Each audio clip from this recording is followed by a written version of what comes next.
Hello everyone, কেমন আছেন? আশা করছি সকলে ভালো আছেন। প্রিয়াঙ্কাস ব্লগে আপনাদের সকলকে স্বাগত জানাই। আর আজকে ছিল জগদ্ধাত্রী পুজো, আর সকালবেলা আমি রান্না করেছিলাম মাংস আর একটু মাছ। তো দুপুরবেলা সব কিছু কমপ্লিট করে, খাওয়া দাওয়া কমপ্লিট করে বিকালবেলা বেরিয়ে পড়েছিলাম ঠাকুর দেখতে। তো সেইটুখানি ভিডিওই আপনাদের সাথে আমি তুলে ধরতে পেরেছি, তো সেইটুখানি ভিডিও শেয়ার করলাম। আর দেখুন কি সুন্দরভাবে সাজিয়েছে, আর মায়ের মুখটা তো পুরো অসাধারণ লাগছে।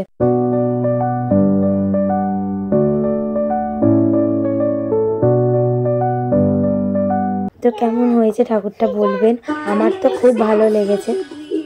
বাড়ির সকলেই চলে গিয়েছিলাম দেখতে, আর এখানে একটা ছোট করে মেলাও বসেছিল। তো প্যান্ডেলটাও খুব সুন্দর হয়েছিল।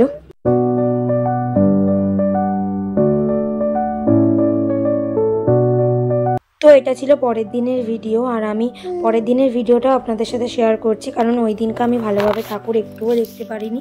কারণ মাম্মাম ছিল, ছোটো মাম্মাম, তো ছোটো মাম্মাম একদম বাইরে বেরিয়ে খুব কান্নাকাটি আরম্ভ করে দিয়েছিল, সেই কারণে আর দেখতে পারিনি। আর এই যে আজকেও রান্নাবান্না সেরে নিয়েছি তাড়াতাড়ি করে, আর তারপর বেরিয়ে পড়েছি মাম্মামকে আনতে, কারণ মাম্মামের তো পরীক্ষা চলছে। আমি সচরাচর আনতে যাই না, আনতে গেছিলাম কারণ সেদিনকার পরীক্ষা ছিল, তো চলে গিয়েছিলাম আনতে। আর এই যে বাড়ি এসে আন্টিও চলে এসছে পড়াতে। তো এই যে আজকেও বেরিয়ে পড়েছি সন্ধ্যাবেলা ঠাকুর দেখতে। আমরা আগের দিনে গিয়েছিলাম ময়নাগড়ে ঠাকুর দেখতে, আর এটা ছিল আমাদের এখানে আমাদের বাটায় ঠাকুর দেখা। তো ওকে ঠাকুরগুলো খুব অসাধারণ হয়েছিল, আর ওই দিনকার বেরিয়ে আমরা খুব মজাও করেছিলাম, কারণ ওই দিন দিচ্ছিল প্রত্যেকটা প্যান্ডেলে খিচুড়ি দেওয়া হচ্ছিল।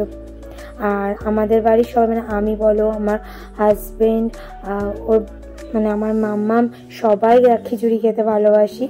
তো বিশেষ করে ঠাকুরের ভোগ যেটা হয় সেটা খেতে খুব ভালোবাসি। তো সেই কারণে আমরা প্যান্ডেলে প্যান্ডেলে দাঁড়িয়ে খিচুড়িও খেয়ে নিচ্ছিলাম।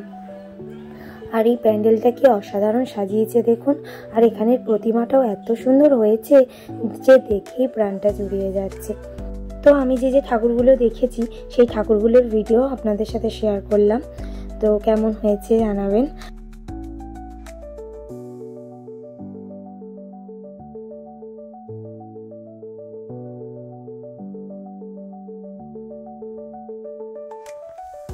তো আজকের মতো আসি, আবার দেখা হবে নতুন একটা কোনো ভিডিওয়। তো ভিডিওটা ভালো লাগলে লাইক করে দেবেন, সাবস্ক্রাইব করে দেবেন।